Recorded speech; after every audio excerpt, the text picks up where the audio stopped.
పరిశుద్ధుడైనటువంటి తండ్రి అయిన దేవునికి నా కృతజ్ఞతలు తెలియజేస్తున్నాను.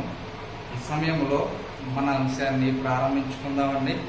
మన అంశము ఎర్రని పెయ్యి అశుద్ధతను తొలగించేటటువంటి నీళ్లను గురించి మనం ఆలోచన చేయబోతున్నాం. ప్రియ దేవుని వారలారా, ఎర్రని పెయ్యి అశుద్ధతను తొలగించేటటువంటి నీళ్లను గురించి ఆలోచన చేయబోతున్నాం. ఈ విషయం ఎక్కడ ఉంటుంది గ్రంథంలో అంటే సంఖ్యాకాండము 19వ అధ్యాయము 1 నుంచి 22 వచనాలలో ఇప్పుడు మనం ఆలోచన చేస్తున్నటువంటి అంశము ఇమిడి ఉంది. అయితే ఇది ఎర్రని పెయ్యి ఏం చేయాలి అనంటే వధింపబడాలి. ఈ వధ గురించి వధింపబడటం అనేది లేవియ కాండములో మనం ఎక్కువ చూస్తూ ఉంటాము. ప్రియ దేవుని వారులారా, లేవియ కాండంలో 1వ అధ్యాయం నుండి 7వ అధ్యాయం వరకు ఎక్కువగా ఇశ్రాయేలు జనాంగాన్ని దేవుడు కోరుకున్నటువంటి బలుల గురించి, నైవేద్యముల గురించి, వివిధ రకాలైన బలులు చూస్తామని. అందులో లేవియ కాండంలో కొన్ని బలుల గురించి మనం ఆలోచన చేస్తే 1 దహన బలి, 2 ధాన్య నైవేద్యములు, 3 సమాధాన బలి, 4 పాప పరిహారార్థ బలి, 5 అపరాధ పరిహారార్థ బలి గూర్చి మనము లేవియ కాండంలో చూస్తాం.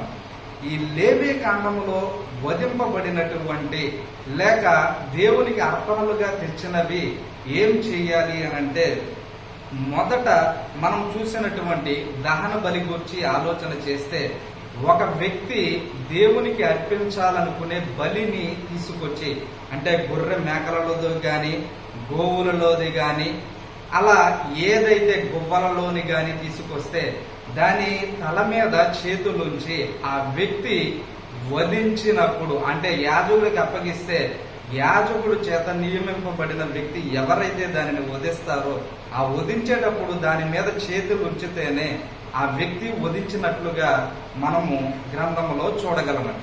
అలా వధింపబడినది ఏం చెయ్యాలి అనంటే, అందులోని ప్రతిదీ క్రొవ్వు, కలేజము మీద వాపని క్రొవ్వు, అలాగే ఏదైతే అక్కడ వ్రాయబడిందో అవన్నీ కూడా దహన బలి మీద, దహన బలిపీఠం మీద దాన్ని కాల్చినప్పుడు, ఆ కాల్చబడినప్పుడు ఆ సువాసన దేవుడు ఆగ్రహిస్తాడు అని ఉందండి. అప్పుడు అది అతను అంగీకరించినట్లుగా చెల్లుతుంది. అప్పుడు దాన్ని బట్టి ఆ వ్యక్తి దేవుని దగ్గర అంగీకరింపబడతాడు అని బైబిల్లో ఉంది. అలాగే 2వ ధాన్య నైవేద్య బలులు. ధాన్య నైవేద్య బలులలో గోధుమ పిండిని తీసుకుని దానిలో నూనె కలిపి సాంబ్రాణి పోసి అది కట్టెల మీద పెట్టినప్పుడు, అది అలా అర్పించినప్పుడు దాని వాసనను కూడా దేవుడు ఆగ్రహిస్తాడు అని ఉందండి. తర్వాత మిగిలిన శేషము, ఆ మిగిలినది యాజకుడైనటువంటి అహరోనుకు, అహరోను కుమారులకు ఇవ్వాలి. అలాగే 3వ బలి సమాధాన బలి. ఆ సమాధాన బలి ఏ వ్యక్తి అయితే వధిస్తున్నాడో, అర్పిస్తున్నాడో, ఇంతకు ముందు చెప్పినట్లుగానే అర్పించే వ్యక్తి దాని మీద చేతులు ఉంచితే అది అంగీకరింపబడుతుంది. అలా వధింపబడినప్పుడు దానిలో క్రొవ్వుని తీసి క్రొవ్వు బలిపీఠం మీద దహించాలని. దహించినప్పుడు అది దేవుడు ఆగ్రహిస్తాడు అని ఉంది. మిగిలిన కుడి జబ్బ యాజకుడైనటువంటి అహరోను, అహరోను కుటుంబీకులకు, అహరోను కుమారులకు చెందుతాది అను.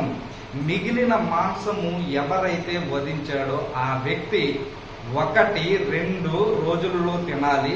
3వ దినము తింటే ఆ బలి అర్పించినట్లు లెక్కలోకి రాదు అని గ్రంథము మనకి తేటగా తెలియపరుస్తుంది. ప్రియ దేవుని వారులారా, అలా ఈ 5 బలులు, 1 దహన బలి, 2 ధాన్య నైవేద్య బలి, 3 సమాధాన బలి, 4 పాప పరిహారార్థ బలి, 5 అపరాధ పరిహారార్థ బలి గురించి ఈ విధానంలో ఉంటది.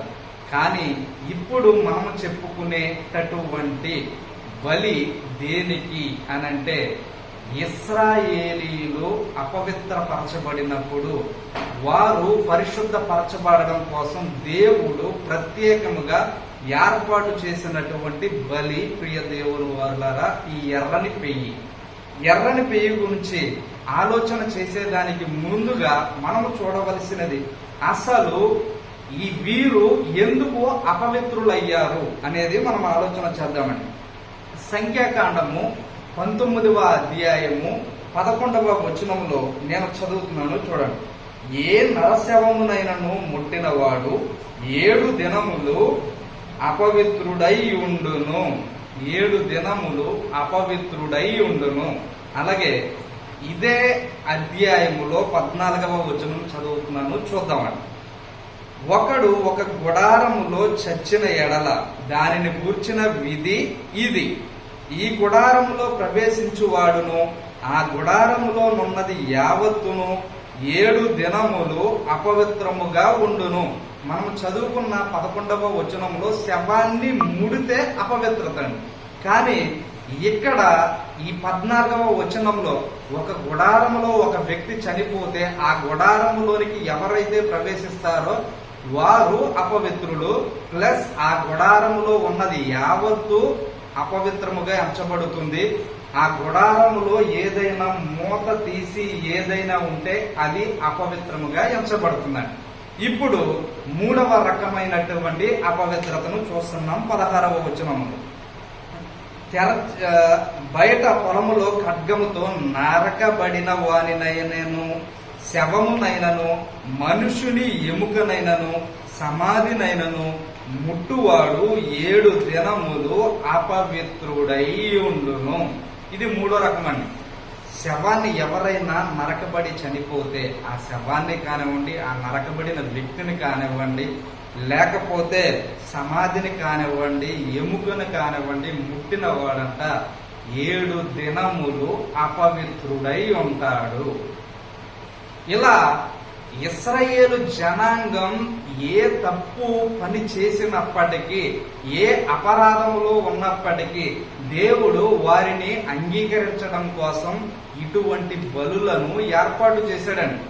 ఎందుకు అపవిత్రులు అవుతున్నారు అని అనుకుంటున్నామనంటే, దేవుడండి ఆయన ఎటువంటి వ్యక్తి అని అంటే, దేవుడంట పవిత్రుడు అని ఉంటదండి. పేతురు రాసినటువంటి మొదటి పత్రిక 1వ అధ్యాయము 14వ వచనములో, నేను పరిశుద్ధుడనై ఉన్నాను గనుక మీరును పరిశుద్ధులై ఉండుడని రాయబడి ఉన్నది. దేవుడు పరిశుద్ధుడు గనుక తన పిల్లలైనటువంటి, తన స్వరూపమైనటువంటి ప్రతి వ్యక్తిని కూడా దేవుడు అంతే పవిత్రముగా ఉండాలని కోరుకుంటున్నాడు. ప్రియ దేవుని వారులారా, ఆలోచన చేస్తున్నారండి. గనుక ఇలా అపవిత్రత కలిగి ఉన్నటువంటి వ్యక్తులను 7 దినాలు వారు అపవిత్రులుగా ఉంటారు. మరి 7వ దినము తర్వాత పవిత్రులు ఎలా అవుతారు అనేదే ఈ మన పాఠం అండి. ఈ పాఠము 7వ దినము తర్వాత ఎలా పవిత్రులు అవుతారు అనేదే మన పాఠం అండి. దానికోసమే దేవుడు ఎర్రటి పెయ్యని తీసుకోమని చెప్పాడు. ప్రియ దేవుని వారులారా, సంఖ్యాకాండము 19వ అధ్యాయము 1వ వచనం దగ్గర నుంచి ఇప్పుడు మనం ఆలోచన చేద్దాం. యెహోవా మోషే అహరోనులకు ఇలాగూ సెలవిచ్చెను. యెహోవా ఆజ్ఞాపించిన ధర్మశాస్త్ర విధి ఏదనగా, ఇశ్రాయేలీయులు కలంకము లేనిదియు మచ్చ లేనిదియు ఎప్పుడు కాడి మోయనిదియునైనా ఎర్రని పెయ్యును నీ యొద్దకు తీసుకుని రావాలనని వారితో చెప్పుము. వారితో చెప్పుము. ఇక్కడ ఎర్రటి పెయ్యి తీసుకోమంటున్నాడండి. ఎందుకు ఎర్రటి పెయ్యి? మరి క్రొత్త నిబంధనలో వ్యక్తులకు ఏం తీసుకోవాలంటారు? ఇక్కడ ధర్మశాస్త్రంలోని వ్యక్తులు పవిత్రపరచబడడానికి ఎర్రటి పెయ్యి అవసరమయ్యింది. క్రొత్త నిబంధనలో మనం చూస్తే పేతురు రాసినటువంటి మొదటి పత్రిక 1వ అధ్యాయము 19వ వచనంలో, అమూల్యమైన రక్తము చేత అనగా నిర్దోషమును నిష్కలంకమునగు గొర్రె పిల్ల వంటి క్రీస్తు రక్తము చేత విమోచింపబడిద్దరని మీరెరుగుదురు గదా. ఇక్కడ క్రీస్తు రక్తము క్రొత్త నిబంధనలో ఉన్నటువంటి క్రైస్తవ జనాంగాన్ని విమోచింప చేస్తుంది. ఇక్కడ ధర్మశాస్త్రములో ఈ ఎర్రటి పెయ్యి యొక్క రక్తము ఎవరైతే ఈ శవాన్ని ముట్టారో వారు పవిత్రులవుతాకి ఉపయోగపడుతుంది. ప్రియ దేవుని వారులారా, ఇంకా చదువుకుందామండి. యెహోవా ఆజ్ఞాపించిన ధర్మశాస్త్ర విధి ఏదనగా, ఇశ్రాయేలీయులు కలంకము లేనిదియు మచ్చ లేనిదియు ఎప్పుడును కాడి మోయనిదినైనా ఎర్రని పెయ్యను, కాడి మోయని ఎర్రని పెయ్యను. పెయ్యి అంటే ఆవు దూడని, కళంకము లేని అంటే ఇంతకు ముందు ఎప్పుడు పిల్లలు కననటువంటి, అంటే మన వ్యక్తులుగా ఆలోచన చేసే కన్యక అని అర్థం ఇస్తుందండి. అంటే ఎటువంటి ఎద్దు ఆ పెయ్యను కూడనటువంటి, కలంకము లేని, మచ్చ లేనటువంటి స్థితిలో ఉన్నటువంటి ఆ ఎర్రటి పెయ్య అంటే ఆవు దూడ కావాలి. ఇక్కడ ఏమనుంది అని అంటే ఇంకా కాడి మోయనిది. ఆవులు కాడి మోస్తాయి అంటారా? కాడి మోస్తాయండి. ఆవులు కాడి మోస్తాయి అంటే నేనైతే చూడలేదు, కానీ ఎద్దులు మోయడం చూశాను. లేకపోతే గేదెలు అంటే దున్నపోతులు ఉంటాయి చూడండి, అవి చూశాను. కానీ బైబిల్లో రాయబడి ఉంది, ఆ ప్రాంతంలో మోసేవు అనుకుంటా. అయితే బైబిల్లో కూడా ఉంది. సమూయేలు మొదటి గ్రంథము 6వ అధ్యాయము, సమూయేలు మొదటి గ్రంథము 6వ అధ్యాయము 7వ వచనము దగ్గర మనం చూస్తే, సమూయేలు మొదటి గ్రంథం 6వ అధ్యాయం 7వ వచనం చదువుతున్నాను. కాబట్టి మీరు క్రొత్త బండి ఒకటి చేయించి కాడి మోయని పాడి ఆవులను రెంటిని తోలి తెచ్చి బండికి కట్టి వాటి దూడలను వాటి దగ్గర నుండి ఇంటికి తోలివేయాలి అని ఉందండి. అంటే ఇక్కడేమో అంటే బిడ్డలకు జన్మనిచ్చినటువంటి ఆవులు, కానీ ఇక్కడ మనకు తీసుకోవలసింది ఎటువంటి కలంకము లేని, అంటే ఎద్దుతో కలయిక లేనటువంటి బిడ్డ, దానికి ఇంకా ఎటువంటి దూడలు ఏమన్నటువంటి ఒక ఎర్రటి ఆవును తీసుకోమంటున్నాడు ప్రియ దేవుని వారలారా. ఇంకా మనము ముందుకు కొనసాగితే ఆలోచన చేద్దామండి, ఒక్కొక్కటిగా ఆలోచన చేద్దాం. దానిని తీసుకుని ఏం చేయాలి అనేది చూద్దాం. కాడి మోయనిదియు ఎర్రని పెయ్యను నీ యొద్దకు తీసుకుని రావాలనని వారితో చెప్పుము. మీరు యాజకుడైన ఏలీయాజరుకు దానిని అప్పగింపవలెను. ఎవరు? ఒక వ్యక్తి మోషే అహరోనుల దగ్గరికి తీసుకొస్తే ఆ మోషే అహరోనులు ఈ ఏలీయాజరుకి అప్పగించాలి అని ఉందండి. దానిని అప్పగింపవలెను. ఒకడు పాలెము వెలుపల దానిని తోలుకొని పోయి అతని ఎదుట దానిని వధింపవలెను. దానిని వధించేటప్పుడు పాలెము వెలుపలకి తీసుకుని వెళ్ళి దానిని వధించాలి అని ఉందండి. ఇలా ధర్మశాస్త్రములో ఉన్నటువంటి ఇశ్రాయేలీలు ఒక పాప శుద్ధీకరణ కొరకు, అంటే ఒక నరశవాన్ని ముడితే వచ్చిన అపవిత్రతను వారు కడుగుకోవడానికి ఈ బలి అవసరం. అలాగే క్రొత్త నిబంధన ఈ ఎర్రని పెయ్యిని ఎక్కడ తోలుకెళ్లారంటే పాలెము వెలుపలకి దానిని తోలుకొని పోయి అతని ఎదుట దానిని వధింపవలెను. ఇప్పుడు హెబ్రీయులకు రాసినటువంటి పత్రికలో క్రైస్తవులను ఉద్దేశించి ఏం రాయబడింది అనే విషయాలను మనం ఆలోచన చేద్దాం ప్రియ దేవుని వారులారా. హెబ్రీయులకు రాసిన పత్రిక 13వ అధ్యాయము 10 నుంచి చదువుతున్నానండి.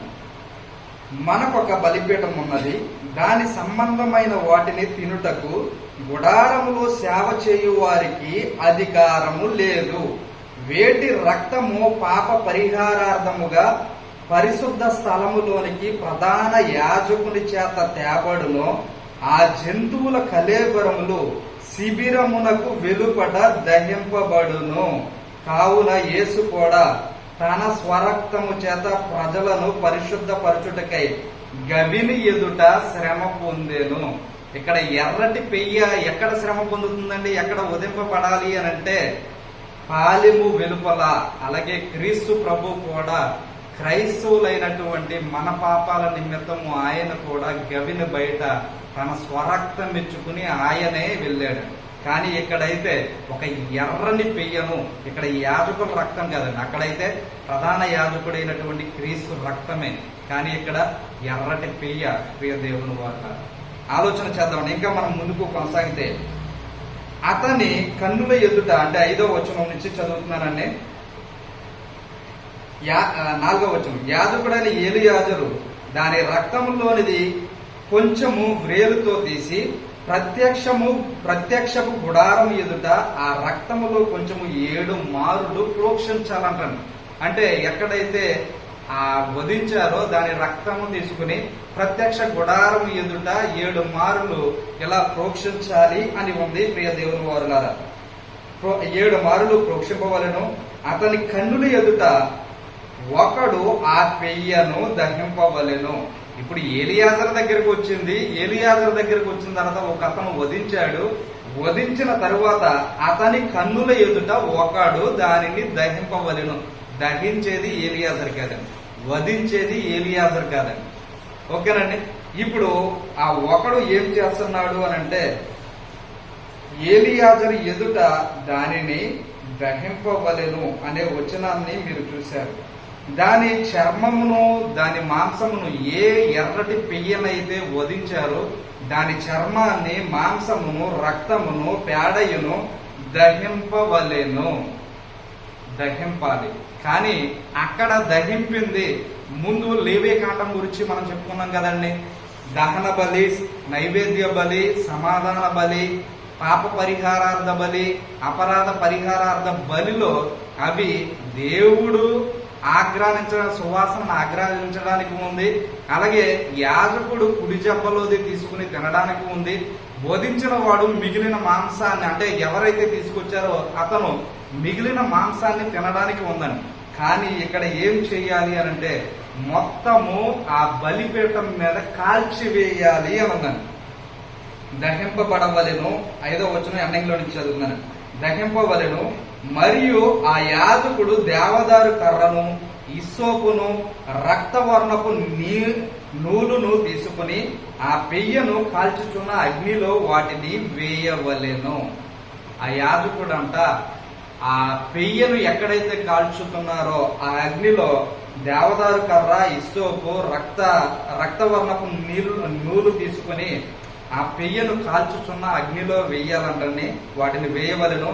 అప్పుడు ఆ యాజకుడు తన బట్టలు ఉదుకుని నీళ్లతో శిరస్నానము, తలస్నానము చేసి తరువాత పాలెములో ప్రవేశించి సాయంకాలము వరకు అపవిత్రుడై ఉండును. దేన్ని చేసినందుకండి? ఓల్ని ఆ రక్తాన్ని తీసి ప్రోక్షించున్నందుకు, తర్వాత దేవదారు కర్ర, ఇస్సోపును, రక్త వర్ణపు నూలును తీసుకుని ఆ దహించే బలిపీఠం మీద దాన్ని వేసినందుకు ఆయన తన బట్టలు ఉదుకుని శిరస్నానం, తలస్నానం చేసి సాయంకాలం వరకు ఆ వ్యక్తి అంట అపవిత్రుడైపోయి ఉండాలంటండి. ఎందుకు అనంటే దీనిని వధించిన. అసలు ఇదెందుకు వధింపబడుతుంది ఈ ఎర్రటి పెయ్యి అంటే, ఇశ్రాయేలు జనాంగం ఆ శవమును ముట్టినందుకు. ఈయన అపవిత్రుడు అవడం ఏంటండి వారి కోసం. అలాగే క్రీస్తు ప్రభు మన పాపాల నిమిత్తం అపవిత్రుడుగా ఎంచబడి శిలువకు అప్పగించబడ్డాడు. ప్రియ దేవుడు, ఆయన ఏదన్నా తప్పు చేశాడండి? ఏం చేయలే, కానీ ఆయన అప్పగింపబడ్డాడు. ఆలోచన చేయాలి. ఇవంతా ధర్మశాస్త్రములో ఏది చెప్పినా సరే క్రొత్త నిబంధనలో వాటి గురించి ఏం రాయించాడు దేవుడు అని ఆలోచన చేస్తే అది ఛాయా రూపకముగా రాయించాడు. ఆ ఇశ్రాయేలు జనాంగానికి ఇలా జరిగింది మీకు బోధ కలగడానికి అని చెప్పి రోమాపత్రిక 15వ అధ్యాయం 4వ వచనంలోను, అలాగే కొరింథీయులకు రాసిన మొదటి పత్రిక 10వ అధ్యాయం 11వ వచనంలో బుద్ధి కలగడానికి అని చెప్పి దేవుడు రాయించాడు. ప్రియ దేవుడు వారులారా, ఏది చెప్పినా ధర్మశాస్త్రంలో ఇప్పుడు మనము అక్కడ ఏం చేశారో అది మనం చెయ్యాలని కాదండి, మనకు బోధ కలగడానికి, బుద్ధి కలగడానికి, ఛాయారూపకంగా ఉండడానికి మాత్రమే ప్రియ దేవుడు వారులారా అనేది మనము గ్రహించవలసిన వారమై ఉన్నాం. ఇంకా 8వ వచనం నుంచి చదువుతున్నాను.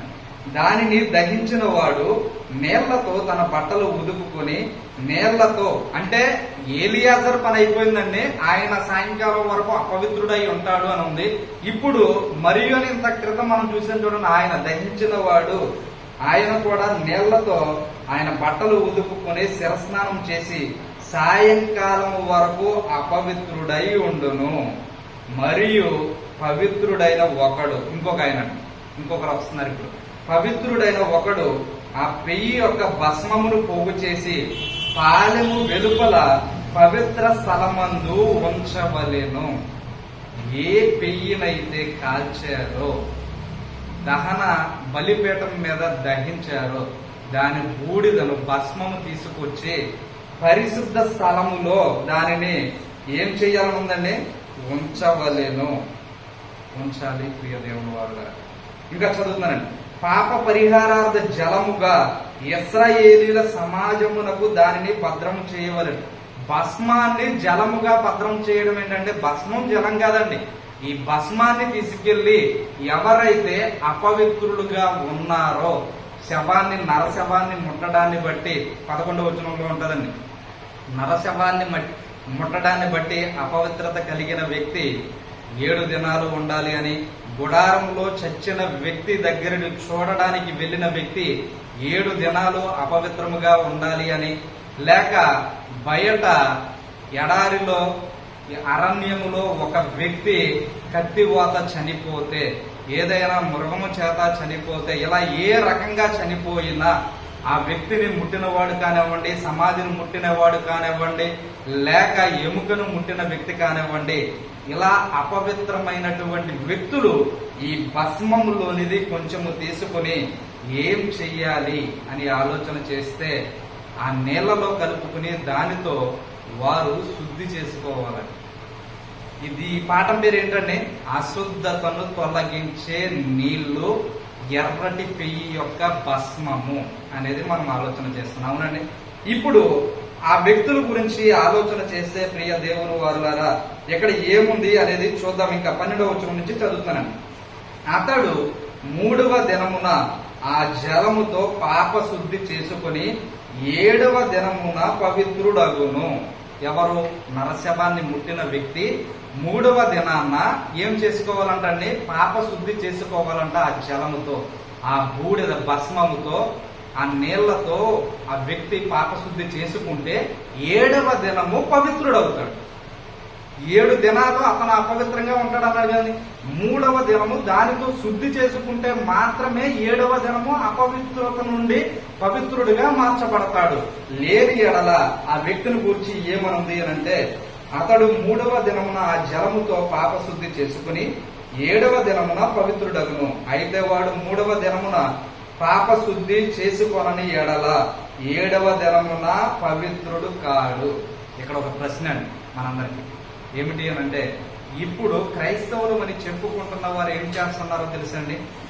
3వ దినము 7వ దినము ఈ సిస్టమ్ మనకేం లేదు, కానీ మన క్రైస్తవ్యంలోనికి అన్యుల ఆచారాలు తీసుకొచ్చి, ఒకవేళ 3వ దినము మంగళవారం గాని శుక్రవారం గాని వస్తే 3వ దినము చేసుకున్నా అది చెల్లదు, 5వ దినము చేసుకుందామని 5వ దినానికి మార్చారని. ఒకవేళ వారు ధర్మశాస్త్ర ప్రకారం ఆలోచన చేస్తున్నారనుకోండి, 3వ దినము ఖచ్చితంగా చెయ్యాలి.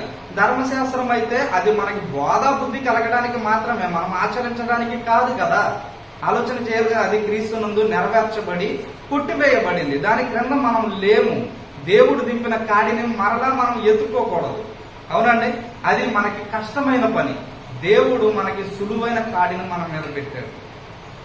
ఇప్పుడు 3వ దినము గనక మనము ఆ నీళ్లతో, మనం కదండి ఇశ్రాయేలీలు ఒకవేళ దానిని 3వ దినము పాప శుద్ధీకరణ కోసం పవిత్ర మగుట కొరకు వారు వినియోగించుకోకపోతే 7వ దినము వారు ఏమవరంటే పవిత్రుడిగా ఎంచబడడు. 13వ వచనం చదువుతున్నాను. నరశవమును ముట్టినవాడు అట్లు పాప శుద్ధి చేసుకొనని ఎడల వాడు యెహోవా మందిరమును అపవిత్రపరచువాడగును. యెహోవా మందిరాన్ని ఆయన ఏం చేసినట్లంటే అపవిత్రపరచున్నవాడగును. ఆ మనుషుడు ఇశ్రాయేలీయులలో నుండి కొట్టివేయబడును అని గ్రంథంలో.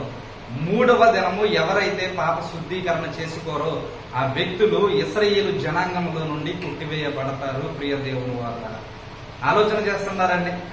ఒక వ్యక్తి అతని తల్లో తండ్రో కుటుంబీకులో ఎవరైనా చనిపోతే ఆ శవాన్ని ముట్టినవాడు 7 దినాలు అపవిత్రంగా ఉంటాడన్నారు కదండి. తర్వాత ఓకే ఇలా చేశాడు, పవిత్రుడు అయ్యాడు అనుకుందాం.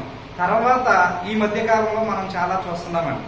ఒక కుటుంబంలో ఒక వ్యక్తి చనిపోతే అతన్ని తీసుకెళ్లి సమాధి చేసి వచ్చిన తర్వాత అదే కుటుంబంలో ఇంకొకరు చనిపోయే చాలా మంది ఉన్నారు కదండి. లేకపోతే ఆ సంవత్సరం అంటే ఆ 7వ దినము శుద్ధి చేసుకున్న తర్వాత చనిపోయే వ్యక్తులు కూడా చాలా మందిని చూస్తున్నాం. అంటే ఆ 7 దినాల్లో శుద్ధీకరణ చేసేసుకున్నాడు కాబట్టి మరలా ఇప్పుడు శవాన్ని ముట్టుకుంటే పాపశుద్ధి అవసరం లేదంటే ఎన్నిసార్లు అయితే శవాన్ని ముట్టుకుంటాడో అన్నిసార్లు కూడా ఆ వ్యక్తి అపవిత్రుడుగానే ఎంచబడతాడు.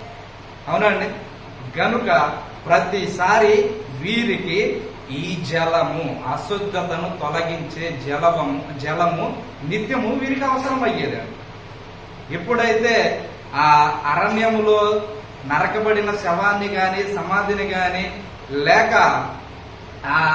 ఆ గుడారంలో చనిపోయినటువంటి వ్యక్తిని చూడడానికి గాని లేక ఆ గుడారంలో ఏవైతే ఉన్నావో అవన్నీ అపవిత్రం అవుతాయి అని ఉన్నారు. ఎన్నిసార్లు శవాన్ని ముడితే అన్నిసార్లు, ఎన్నిసార్లు శవం ఉన్న గుడారంలోకి వెళ్తే అన్నిసార్లు అపవిత్రుడైనట్లే ప్రియ దేవుడు వల్ల. గనుక ప్రతిసారి వీరికి ఏం అవసరం అండి? ఈ ఎర్రటి పెయ్యి యొక్క భస్మము వీరికి అవసరం అండి. ఆలోచన చేస్తున్నారని ఇంకా మనం ముందుకు కొనసాగితే ప్రియ దేవుని వర్లారా 16వ వచనంలో నుండి చదువుతున్నానండి. బయట పొలములో ఖడ్గముతో నరకబడిన వారినైనను శవమునైనను మనుషుని ఎముకనైనను సమాధినైనను ముట్టినవాడు 7 దినములు అపవిత్రుడై ఉండును. అపవిత్రుని కొరకు వారు పాప పరిహారార్థమైన హోమ భస్మములోనిది కొంచెము తీసుకోవలెను. అదే ఎర్రని పెయ్యి యొక్క భస్మాన్ని పరిశుద్ధ స్థలంలో పెట్టాడు కదండి, ఒక మంచి స్థలంలో పెట్టిన దాన్ని తీసుకుని వచ్చి ఏం చెయ్యాలి అంటే పాత్రలో వేయబడిన ఆ భస్మము మీద ఒకడు పారు నీళ్లను పోయవలెను. అది కొంచెం తెచ్చి పాత్రలో వేయాలి. పాత్రలో వేసి అతడు ఏ నీళ్లు కావాలంటే పారు నీళ్ళు అంటే నదులలో గాని కాలువలలో గాని ఉన్నటువంటి నీరండి. చెరువులలో కుంటలలో ఉన్న నీరు చెల్లదు. ఎందుకనంటే అది ప్రవహించదు, ఒక చోట స్థిరముగా అలా ఉంటుంది. కానీ నదులలో కాలువలలో ప్రవహించే నీరు ఇక్కడ తీసుకోమన్నాడు ప్రియ దేవుని వాళ్ళ. ఆలోచన చేస్తున్నారండి. ఇంకా మనము ముందుకు కొనసాగినట్లయితే తరువాత పవిత్రుడైన ఒకడు ఇస్సోపును తీసుకుని ఆ నీళ్లలో ముంచి ఆ గుడారము మీదను, అంటే గుడారం మీద ఎందుకంటే శవం ఉంది కదండి, ఆ గుడారము మీదను దానిలో ఉన్న సమస్తమైన ఉపకరణముల మీదను అక్కడనున్న మనుషుల మీదను ఎముకనే గాని నరకబడిన వాని శవమునే గాని సమాధినే గాని ముట్టిన వాని మీదను దానిని ప్రోక్షింపవలెను. 3వ దినమున 7వ దినమున పవిత్రుడు అపవిత్రుని మీద దానిని ప్రోక్షింపవలెను. 7వ దినమున వాడు పాప శుద్ధి చేసుకుని తన బట్టలు ఉదుకుని నీళ్లతో స్నానం చేసి సాయంకాలము వరకు అతడు అపవిత్రుడుగా ఉంటాడు. ఈ ధర్మశాస్త్ర ప్రకారం ఎవరైనా చనిపోయిన వ్యక్తి యొక్క శవాన్ని ముడితే ఏమవుతుందని ఉందండి? అపవిత్రుడుగా ఎంచబడతాడు. అంటే దీని ప్రకారం ఎవరైనా ఇంకా అక్కడికి వెళ్తారండి? వెళ్ళరు కదా. ఇప్పుడు క్రొత్త నిబంధన ప్రకారము మనము క్రొత్త నిబంధనలో చూసుకోవాలి. క్రీస్తు రక్తము ఏం చేస్తుంది అనుకున్నారు? చూద్దామండి. ఎబ్రీలుకు రాసినటువంటి పత్రిక 10వ అధ్యాయము. ఎబ్రీలుకు రాసినటువంటి పత్రిక 10వ అధ్యాయము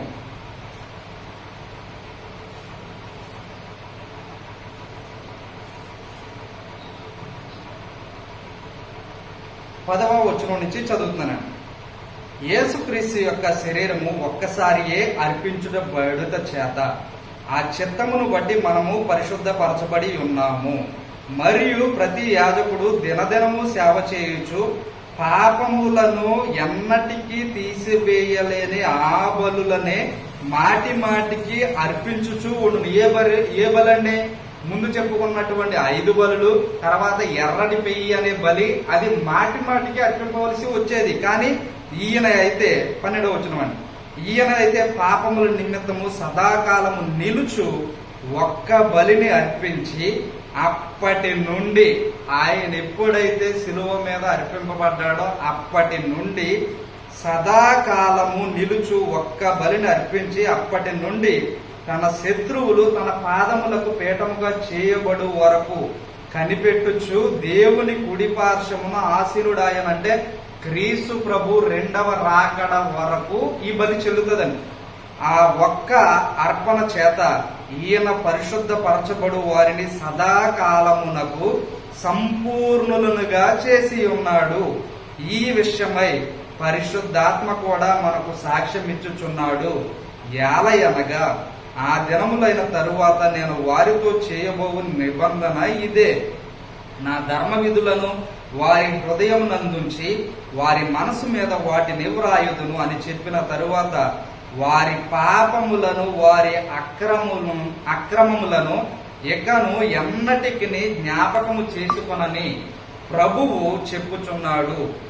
వీటి క్షమాపణ ఎక్కడ కలుగునో అక్కడ పాప పరిహారార్థ బలి ఇక ఎన్నడును ఉండదు. అందుకనే మనం ఏం చేయాలి అని అంటే, ఇప్పుడు ఎటువంటి శవాన్ని ముట్టుకున్నా ఎటువంటి అపవిత్రత లేదండి. దేవుడు నిన్ను చూస్తున్నాడు గనుక నీవేం చేయాలి అని అంటే, ఇప్పుడు మనం ఇప్పటి వరకు ఆలోచించిన దానిలో మనము చూస్తే ఆ ఇశ్రాయేలు జనాంగానికి దేనిని బట్టి అపవిత్రత వచ్చింది అని అంటే, సచ్చిన శవమును బట్టి వారు అపవిత్రత, దాన్ని ముట్టుకోవడాన్ని బట్టి, ఆ చనిపోయిన శవమున్న గుడారంలోకి వెళ్ళడాన్ని బట్టి, అతనిని సమాధి చేసినప్పుడు ముట్టుకోవడాన్ని బట్టి వారు అపవిత్రులుగా ఎంచబడ్డారు. అవునండి. ఇప్పుడైతే దేనిని బట్టి ఎంచబడుతున్నారు క్రొత్త నిబంధనలో క్రైస్తవులు అంటే, వారు మేము క్రైస్తవులం అనుకుంటూ వారు విగ్రహ సంబంధమైన విగ్రహాలకు వారు పూజిస్తే వారు అపవిత్రత తెచ్చుకున్నట్టే. లేకపోతే చనిపోయిన శవముతో చాలా మంది వ్యభిచరిస్తున్నారు అని ఇప్పుడు చాలా టీవీల్లో లేకపోతే పేపర్లో మనం చూస్తున్నాం. వాటి వలన కూడా అపవిత్రత మనం తెచ్చుకున్నట్టే. అప్పుడు అపవిత్రత తెచ్చుకున్నటువంటి వారికి ఆ ఎర్రని పెయ్య పవిత్రులుగా చేసింది చనిపోయిన శవాన్ని ముడితే. ఇప్పుడు అపవిత్రత ఈ రకంగా చేసుకున్న వారికి అప్పుడు ఎర్రటి పెయ్యి ఎలా అయితే ఉపయోగపడిందో, ఇప్పుడు ఎర్రటి రక్తము, క్రీస్తు రక్తము కూడా ఆయనను ఎవరైతే నమ్మారో వారికి, ఈ ఇశ్రాయేలు జనాంగానికి ఆ భస్మం తెచ్చి ఆ నీళ్లలో, పారే నీళ్లలో కలిపితే వాడు పవిత్రుడవుతాడు. అలాగే క్రీస్తుని నమ్మి అలా మనము బాప్తిస్మము పొందితే అప్పుడు మనము కూడా పవిత్రుడుగా ఎంచబడతాము. ప్రియ దేవుని వారులారా, రెండు అపవిత్రతలు, రెండు పవిత్రతల గురించి మనము ఈ అధ్యాయంలో మనం ఆలోచన చేశాము. గనుక ఒకని జన్మదినము కంటే మరణ దినము మేలు. చనిపోయిన వారి దగ్గరికి వెళ్ళొచ్చు. చాలా మంది ఏమనుకుంటున్నారు అని అంటే, అది మనకి కీడు అనుకుంటున్నారు. కీడున్న కాలంలో అది కీడే. ఇప్పుడు దాని లేదండి, ఆ సిస్టమ్ లేదు. క్రీస్తు రక్తంతో మనం కడగబడ్డాం. అటువంటి కీడు అనేది ఏమీ లేదు. ఆలోచన చేయండి. ఓపికగా విన్న మీ అందరికీ నా ప్రత్యేకమైన వందనాలను తెలియజేస్తున్నాను. అందరికీ వందనాలు.